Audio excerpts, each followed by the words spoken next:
আরও জীবন দিয়েছে জুলাই গণ অভ্যুত্থানে, কিন্তু আমরা বারবারই নানান শক্তির বাধায় হোঁচট খেয়ে যাচ্ছি। আমরা দেখেছিলাম মুক্তিযুদ্ধের পরে যে গণতন্ত্র প্রতিষ্ঠার কথা ছিল, সেই গণতন্ত্র স্বপ্নকে, সেই আকাঙ্ক্ষাকে কবর রচনা করে বাকশাল প্রতিষ্ঠা করেছিল তৎকালীন সরকার শেখ মুজিবুর রহমান। এবং পরবর্তীতে আমরা 16 বছরেও এই একই জিনিস দেখলাম। বিএনপি বহুদলীয় গণতন্ত্রের কথা বলে, কিন্তু আমরা এবারে দেখলাম যে 2026 সালে নির্বাচনের মধ্য দিয়ে তারা এসে গণতান্ত্রিক রাষ্ট্র বিনির্মাণের যে স্বপ্ন, যে আকাঙ্ক্ষা, যে প্রতিশ্রুতি, যে সব কিছুর সাথেই তারা আবার প্রতারণা করছে। এবং আমরা এবার খুবই স্পেসিফিক কয়েকটা সংস্কার নিয়েই কিন্তু অন্তর্বর্তী সরকারের সময় আমরা ঐক্যমত হয়েছিলাম, আলোচনা করেছিলাম। আমরা বলেছিলাম যে একটা উচ্চকক্ষ লাগবে। উচ্চকক্ষ কেন লাগবে?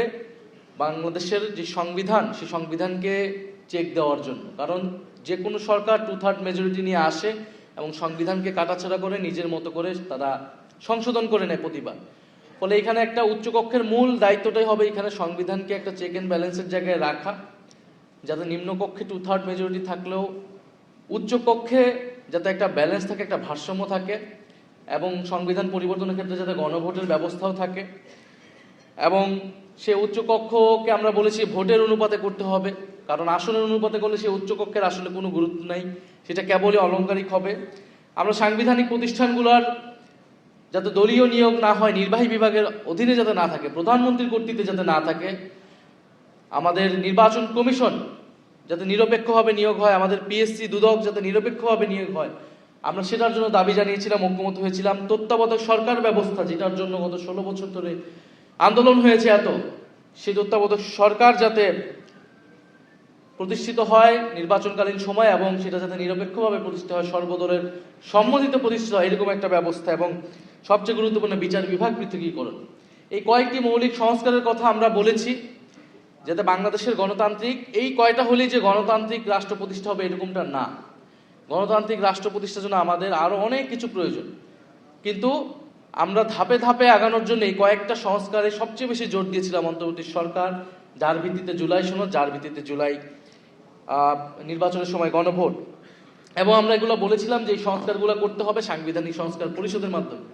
সংশোধনের মাধ্যমে বিএনপি যত সংস্কারই আনুক না কেন, যত পরিবর্তন আনুক না কেন, সেটা টেকসই হবে না, সেটা পরিবর্তনশীল হয়ে যাবে। আজকে তারা ক্ষমতায় আছে, কিন্তু চিরকাল কোনো দল ক্ষমতায় থাকে না।